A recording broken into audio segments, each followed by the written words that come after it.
Ce sont des femmes, soit des conjointes, et généralement elles sont plus âgées, logique, soit des filles, généralement la fille aînée, qui est désignée et autodésignée. Les aidants professionnels, eux, à domicile, sont au nombre en 2011, vous voyez, mais c'est en train de monter, de 535 000, c'est-à-dire à peu près autant que le nombre de personnes, féminines aussi, qui travaillent dans les établissements d'hébergement pour personnes âgées dépendantes en France. 89% sont des femmes en 2009, les EHPAD étant, donc ces établissements, la plus grande partie des établissements, puisqu'il y a une partie minoritaire qui est dans les résidences autonomiques, qu'on appelle les foyers logements, et les soins de longue durée, qu'on appelle les unités de soins de longue durée. Les familles qui viennent visiter sont surtout des femmes, dans mon expérience au moins, mais je ne peux pas le chiffrer. Quant aux bénévoles, il n'y a pas de photo. En 1996, on avait fait une enquête auprès des bénévoles. Sur 29 bénévoles, il y avait 28 femmes et un homme. 46% aussi des aidants exercent une activité professionnelle. Ça, c'est très important parce que ça interfère avec la profession.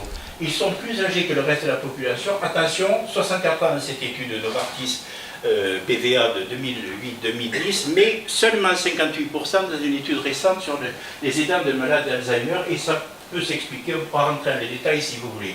Mais ceci, 64 ans, c'est intéressant parce que ça nous montre ce que je vous disais. Attention, si l'âge de la retraite recule, on attrape la moyenne. Mais en plus de ça, il faut bien voir que derrière se cache le fait qu'il y a les filles d'un côté et les fils, et de l'autre côté, si vous voulez, les conjoints. C'est-à-dire qu'il y a deux grandes populations d'aidants. Aidants qui sont 3 millions et demi, actuellement, c'est les chiffres qui circulent directement impliqués, auprès des personnes âgées, et si on compte avec toutes générations confondues, on estime qu'actuellement on est entre 8 et 9 millions de personnes qui aident en France. Alors, qu'est-ce qui les motive? Eh bien, ce sont les liens affectifs, vous voyez, 3/4 des cas, conformes à nos valeurs de vie, 55%, je me sentais en devoir de le faire, 48%. Voilà les principales motivations, au moins repérées dans l'étude Novartis. Quelles sont les difficultés rencontrées? Un manque de temps, du stress, de la fatigue, de la culpabilité de devoir m'absenter pour aller travailler.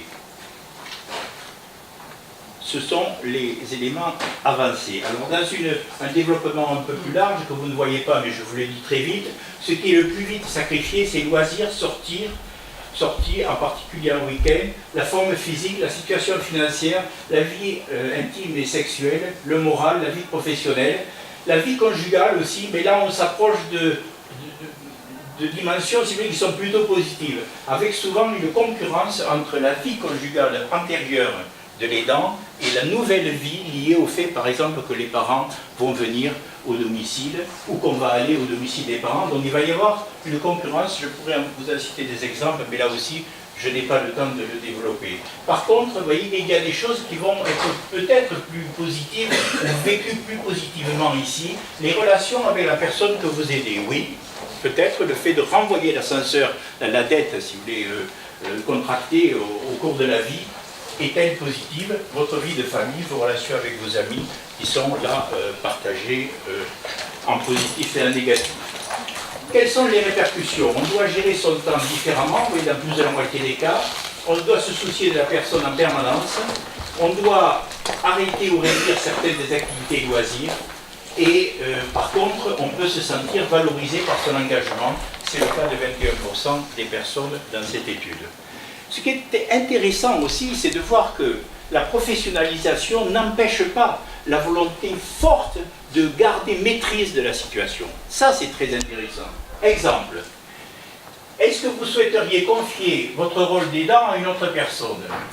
Non, je ne le souhaite pas dans 58% des cas. Au fond, je suis en difficulté, je veux qu'on m'aide, mais je ne veux pas forcément qu'on fasse à ma place. Mieux que ça, vous savez qu'il y a de plus en plus d'intervenants à domicile, d'où le sentiment parfois d'invasion du domicile ou d'intrusion, etc. Eh bien, de ce genre de qualificatif. Bien, vous voyez, est-ce que vous préféreriez cette coordination nécessaire, la confier à un professionnel ou le faire vous-même? 54% préfèrent le faire eux-mêmes. On voit bien, hein, la dimension, si vous voulez. Bon, alors il y a bien sûr, malgré tout 41%, sans inverse, on pourra en discuter. Mais c'est quand même intéressant de voir que c'est une nouvelle redéfinition en fait de la place qu'on a dans la famille à la faveur de ces situations. Alors quelles sont les conséquences négatives? Parce que c'est quand même elles qui nous intéressent le plus, je regarde ma montre, le bouleversement critique dans la vie de famille et dans les relations amicales, une crise familiale avec la fratrie, avec les descendants, on pourrait discuter des multiples tensions qui sont générées, l'isolement, parce qu'on a tendance à se replier, la solitude, voire même l'épuisement, la décompensation d'une pathologie, qu'elle soit somatique, c'est-à-dire organique, si vous voulez, ou qu'elle soit psychique, latente, avec souvent le risque de l'anxiété, de la dépression, avec le risque même de l'état dépressif majeur. Si vous êtes intéressé par la définition, nous pourrons parler de ce qu'est l'état dépressif majeur, comment il est défini. La mortalité plus haute, alors là, c'est difficile cette histoire de mortalité plus élevée de l'aidant, et même qui meurt avant l'aider. Hein, on dit 40%, oui, mais il faut voir quand même qu'il y a beaucoup de personnes âgées. Il n'y a pas que les filles qui aident, il y a les conjointes, je vous l'ai dit, parce que c'est souvent des femmes, puisque nous mourrons avant vous, mesdames. Et donc, si vous voulez, si vous vous mettez à mourir avant nous, c'est pas scandaleux, si vous voyez ce que je veux dire. Ça peut vous arriver aussi pour des raisons qui ne tiennent pas forcément au fait que vous êtes là. Est-ce que c'est un sacrifice? Alors là, grand débat autour du sacrifice dans un café mémoire de Franz Alzheimer récemment. Question passionnante qu'on pourra peut-être développer si vous voulez. Je vous renvoie aussi à l'article qui est paru hier sur le site d'Age Village. La crainte des établissements crée des ressorts du sacrifice par l'aidant, avec toujours la crainte de la maltraitance qui est je dirais en quelque sorte, l'image est négative, c'est-à-dire 80-90% des personnes âgées ne veulent absolument pas parler d'entrer en établissement. Voilà. Et il y a toujours dans cette idée, non seulement de la collectivité, mais de la maltraitance. Vous voyez, maison de retraite Ubercut, t'inquiète pas, ici tu seras en de bonnes mains. Voilà. Voilà. Nous sommes dans une image actuellement. Malgré les efforts des personnes qui travaillent à l'EHPAD, c'est injuste quelque part, hein, eh bien nous sommes dans une phase malgré tout de refus. Les sentiments peuvent pousser les dents à aller jusqu'au sacrifice. C'est des sentiments d'amour, d'amitié, de compassion, la réciprocité, la dette, je te dois quelque chose, je te dois de m'avoir donné la vie et je te dois de m'avoir aidé dans les moments difficiles, une sorte de crédit en quelque sorte de la personne ou du débit de la part de l'aidant. La valorisation morale, on va se vanter d'avoir gardé son époux jusqu'à la fin. Par contre, si on l'a placé, on va devoir se justifier de l'avoir fait. Et vous voyez, ici, Riss dit ça très bien, si vous voulez. Un dessin vaut souvent mieux qu'une grande démonstration. Tu seras bien ici avec Mémé. On dit ça aux chiens. Hein. Voilà. J'en ai bien d'autres, mais si vous êtes sage, je vous les envoie. Le poids de la tradition collective et familiale, c'est-à-dire on a toujours fait comme ça, c'est sur les doigts d'une seule main que j'ai compté ceux qui avaient placé leurs propres parents en établissement parmi les 1100 personnes que j'ai eu l'occasion de soigner en soins de longue durée en 18 ans et demi. C'est donc un bouleversement historique sans précédent qui vient de se passer. Donc un remaniement total, si vous voulez, de la manière de voir la fin de la vie. Là, je crois qu'il faut vraiment mesurer. On insiste beaucoup sur la psychologie, souvent, mais il faut voir la racine historique de la rupture culturelle que ça peut représenter. Et on ne chasse pas du jour au lendemain des valeurs extrêmement ancrées dans la tradition collective et familiale. Et puis, il y a la pression familiale, la situation sociale et financière, un aidant qui a plus ou moins une santé valable, je dirais, qui est bonne ou qui n'est pas bonne, son entourage aussi, son déni, c'est-à-dire je ne veux pas voir que c'est devenu impossible, sa culpabilité, oh je suis trop coupable pour pouvoir placer maman, ce n'est pas possible, d'ailleurs je lui ai promis, la surestimation de ses capacités, le sentiment, ça c'est une notion un peu psychologique de toute puissance. Et puis, et là je reviens dans ma provocation avec le sacrifice et la discussion qu'il y a eu autour, est-ce que c'est du sacrifice ? Peut-être à partir du moment où il y a des définitions du sacrifice qui le situent en termes de renoncement, qu'il soit volontaire dans certains dictionnaires ou qu'il soit imposé, c'est-à-dire je suis sacrifié quelque part. Et l'héroïsme, vous le savez, il y a des millions de jeunes gens qui sont morts, qui ont fait le sacrifice d'eux-mêmes pour la patrie. C'est ce qu'on dit en tout cas. Et vous avez le 5e commandement actuellement que vous pouvez lire sur Internet. C'est « Honore ton père et ta mère, afin d'avoir longue vie sur la terre que te donne le Seigneur ton Dieu. » 5e commandement de la conférence des évêques français. C'est pas rien du tout, oui, dans une culture profondément imprégnée par le christianisme. Ça. Et qui plus est, si vous allez reprendre ces commandements, c'est le seul pour lequel il y a une récompense. C'est-à-dire la longue vie. Comme ça, vous pourrez les autres aussi les remettre à contribution. Pardon, madame? Là, je vois de l'hébreu, c'est plutôt du judaïsme. Vous voulez la référence, je vous la donnerai. Alors, voilà. Je n'entends pas bien, excusez-moi, mais tout à l'heure, vous me demanderez exactement. Je suis obligé d'accélérer un peu. Mais finalement, vous voyez, il faut que je recule parce que j'ai fait une petite erreur, c'est de ne pas revenir en arrière par la souris. Voilà. Et je vais tout à fait vers la fin, puisque l'heure avance. Les ressources, beaucoup de professionnels, hein, bien sûr, de plus en plus, j'en ai compté 26 catégories, et encore il y a de nouvelles professions qui arrivent, ça se fragmente si vous voulez, hein, et ne pas confondre l'aide-soignante avec l'aide à domicile, l'assistant auxiliaire de vie et l'assistant de soins en gérontologie. Et ne les appelez pas aide ménagère. Il y en a qui rigolent, bon d'accord.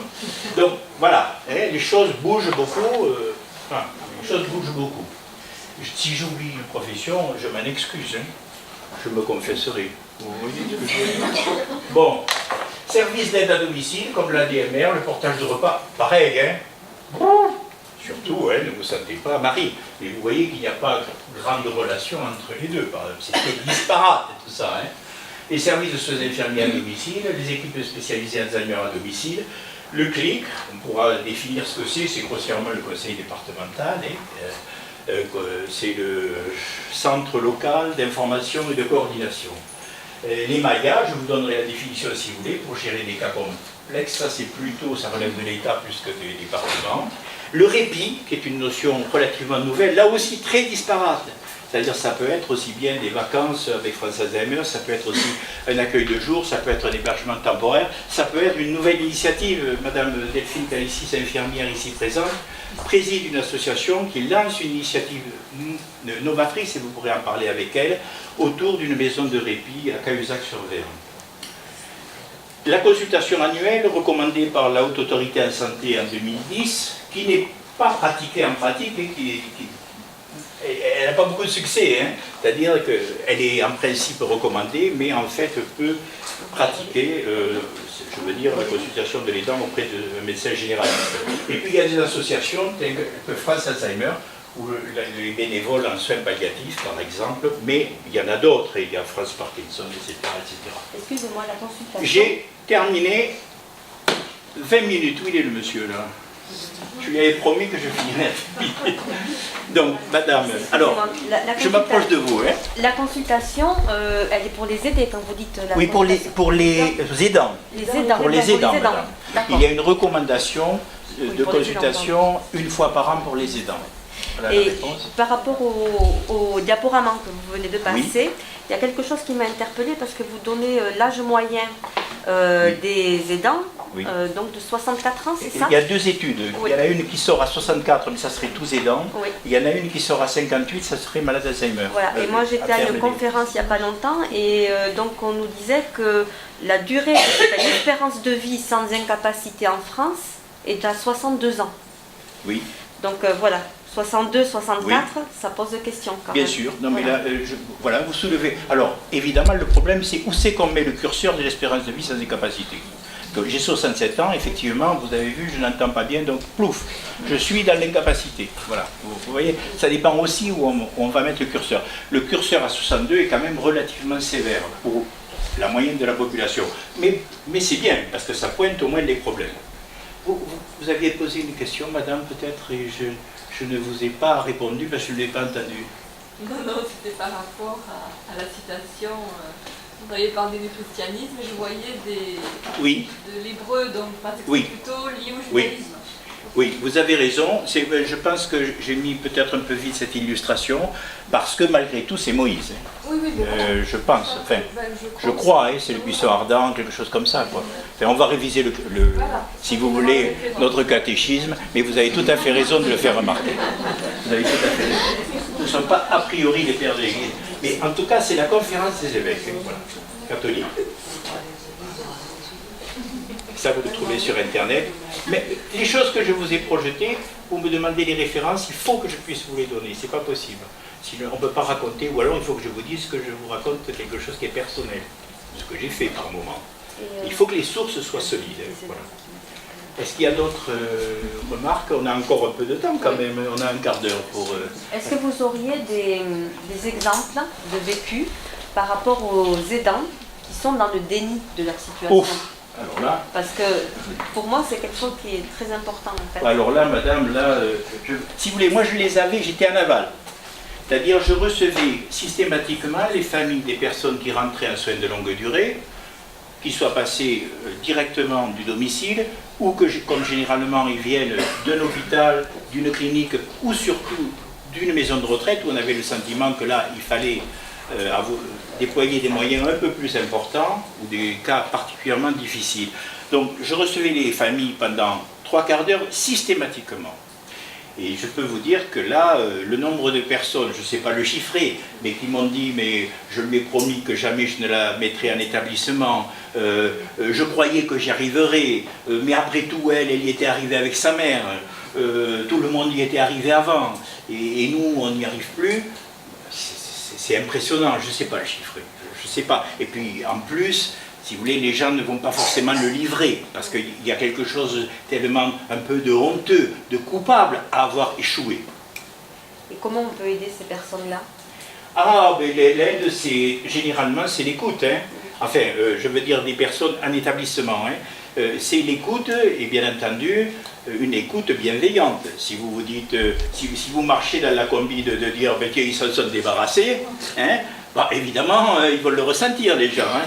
Et si vous les écoutez en essayant de comprendre quel est le processus qui les a amenés là, et avec toujours dans l'idée que c'est un processus collectif, alors que les personnes le vivent comme étant leur problème à eux, alors que c'est le problème de monsieur tout le monde actuellement.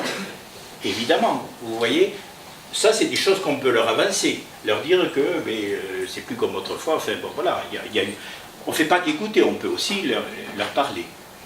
Mais on n'enlèvera pas leurs problèmes. Jean-Pierre, qu'est-ce que tu as à me dire? Je souhaiterais savoir s'il y a des groupes justement de personnes aidantes qui se réunissent par exemple sur Alpi. Est-ce que ça existe? Alors là je peux peut-être passer la parole à d'autres personnes, mais dans le cadre de France Alzheimer, pour ceux que moi j'ai à connaître, il y a des réunions, qu'elles soient autour d'un thème avec un intervenant, ou qu'elles soient dans ce qu'on peut qualifier de formation des aidants, bon, c'est un terme discutable, hein. Voilà, et puis des groupes de parole également. Oui, ça existe, il faut se rapprocher de France Alzheimer, et quand on sait que dans l'immense majorité des cas, les personnes, pas toujours, hein, mais quand même dans l'immense majorité des cas, les personnes ont des troubles cognitifs, c'est-à-dire des troubles de la compréhension du monde, et pour faire très, très vite, hein, ça répondra souvent aux critères, disons. Madame? Je voulais savoir si vous avez connaissance d'associations où on parle de la maltraitance des aidants. Alors, de la maltraitance par les aidants ou des aidants? Non, des aidants, les aidants qui souffrent, parce qu'on parle de la maltraitance des personnes âgées, mais on oublie l'importance de la maltraitance des aidants. Je pense que... Les aidants souvent n'en parlent pas, et j'aimerais savoir si justement il y a des associations de regroupement, comme disait monsieur, d'aidants. Vous voulez intervenir là, parce que ce sont des questions qui peuvent émerger effectivement dans les groupes de parole ou dans les formations, avec souvent des psychologues d'ailleurs, qui sont associés à un bénévole. Donc, moi si vous voulez, j'ai entendu ça, c'est-à-dire par exemple des professionnels qui disent « nous sommes maltraités ». Et donc comment pouvons-nous être bien traitants à partir du moment où nous maltraitent? Exemple, nous sommes trop peu nombreux pour assurer les soins. Nous devons faire des toilettes trop vite, donner à manger trop rapidement. Nous ne pouvons pas relever pour la sieste. Nous sommes obligés d'imposer des horaires de coucher et de repas qui ne sont pas normaux. Ils se disent maltraités. Donc je pense qu'il y a plusieurs niveaux. Il doit y avoir un niveau, j'ai pas très bien réfléchi à ça, pour être honnête. Mais il y a un niveau domicile, certainement, un niveau établissement. Est-ce que vous avez ici d'autres témoignages par rapport à la question qui est posée, c'est-à-dire le fait que l'aidé lui-même est maltraité, éventuellement même que l'aidant, pardon, il est maltraité éventuellement même par l'aidé. C'est possible aussi, bien sûr. Parce que sous-entend Bien sûr. qu'ils sont coupables dans le sacrifice ou je ne sais quoi. Oui. Donc, Tout à fait, madame. Ils supportent des choses qui sont inadmissibles. Tout à fait. Alors, C'est je vrai vais qu'il vous... y a peu de choses que Je vais vous non. conseiller une lecture, et j'écoute bien. Je vais vous conseiller une lecture. En 2014, il y a une sociologue qui a écrit un livre, elle s'appelle Christelle, je crois, et je vous donnerai la référence. Je vais vous donner la référence. Qui est très détaillée, qui a étudié pendant 8 ans ce qui se passait à domicile avec des aidants professionnels. En particulier des femmes qui vont aider professionnellement, qui sont déclassées ici, qui ne trouvent pas, si vous voulez, de travail. Et puis il y a aussi beaucoup d'étrangères qui viennent ou des pays de l'Est ou d'Afrique. Et parfois, ça tourne quasiment à l'esclavage. Voilà. Donc, ça peut vous aider, je crois, dans votre réflexion. Mais encore une fois, ce n'est qu'un axe, puisque on peut imaginer que ça peut être au niveau de la famille aussi, qu'il y a ce que vous décrivez, une maltraitance vis-à-vis de l'aidant. Donc moi je vois cet axe professionnel, parce que ça c'est remarquablement bien écrit. Hein. Je vous le donnerai. Ça, qui le sait là? Christelle, enfin bon, 2014, voilà. Je vais vous le donner, ou je vous le donnerai par mail, hein, bien sûr. Mais peut-être que je peux vous le donner dès maintenant, on verra, tout à l'heure. Est-ce que vous avez d'autres... On a encore 10 minutes. Vous parlez de consultation une fois par an des aidants. Oui. Où ça se situe plutôt sur Albi? En fait, c'est une consultation qui est recommandée auprès de son médecin généraliste, avec un certain cahier des charges. Alors, honnêtement, je ne l'ai jamais fait. Je ne l'ai jamais fait. Parce que ce sont les médecins généralistes, et moi, je n'étais pas généraliste. Hein. Et j'étais en plus pas en ville, s'il vous plaît. Pas installé en ville, je n'ai jamais été. Donc je pense qu'il faudrait se rapprocher des médecins généralistes pour en savoir un peu plus. Et au jour d'aujourd'hui, vous pensez qu'ils savent ce genre de phénomène? C'est pas évident, hein, Parce que puisque... le secrétaire, on le traîne pendant 30 ans et il est un peu notre ami. Oui. Jusque-là, on n'a jamais pu... Mais il faut leur en parler, toujours pareil. Il y a tellement d'informations qui leur tombent dessus, à eux aussi, Oui. hein, et tellement de défis que c'est tout à fait possible que certains soient un petit peu passés à côté ou n'y aient pas attaché d'importance. C'est possible. Et je ne suis pas très à l'aise avec cette question pour être précis, pour vous dire par exemple tel pourcentage actuellement. Est-ce que vous... D'autres, madame? Concernant les maisons de répit, vous en avez cité une. S'il y en a qu'une dans le Tarn, je pense que c'est pas assez. Il faut quand même penser. Les maisons de répit. Vous voulez dire Certaines quelque chose? maisons de retraite prennent de l'hébergement temporaire. Il pourrait y avoir une maison de retraite que... Ah, on rentre dans un Moi, autre domaine. j'en ai fait le tour de toutes les maisons de retraite et ça ne les intéresse pas de faire de l'hébergement temporaire. Et c'est marqué sur leur fiche et beaucoup ne font pas d'hébergement temporaire. Et c'est la croix et la bannière pour justement les aidants qui auraient soufflé de temps en temps et mettre leurs personnes âgées en structure en temporaire. C'est le parcours du combattant. Le parcours du combattant. Je ne peux pas vous démentir. Ah, moi, Mais c'est vrai qu'il y a des raisons derrière dont on pourrait parler détaillées. Et il y a des raisons, ne serait-ce que l'aspect nouveau des choses, et on sait que les choses ne changent pas. Et puis aussi, évidemment, ça va occuper le fait que l'entrée soit un processus important, hein, en volume de travail. C'est certain que ça n'est pas la même chose qu'une situation stable. C'est vrai. Mais là aussi, même chose, d'autres que moi ici sont peut-être plus compétents. Mais en tout cas, je l'ai vécu récemment, oui. Oui. Madame voulait parler Oui, peut-être? si vous voulez, je peux vous dire un petit mot par rapport à la maison de répit. Oui. En Oui. fait, elle n'existe pas encore, la maison de répit. Elle est c'est un projet, mais par contre, c'est vrai que c'est une orientation de l'ARS de promouvoir ce type de structure. Donc j'espère qu'il y aura de plus en plus de maisons qui vont ouvrir justement et qui devraient accueillir les patients, mais aussi leurs conjoints, s'ils le souhaitent ou pas. C'est pas comme moi, elle sait être concise, vous voyez. Moi, j'y arrive pas.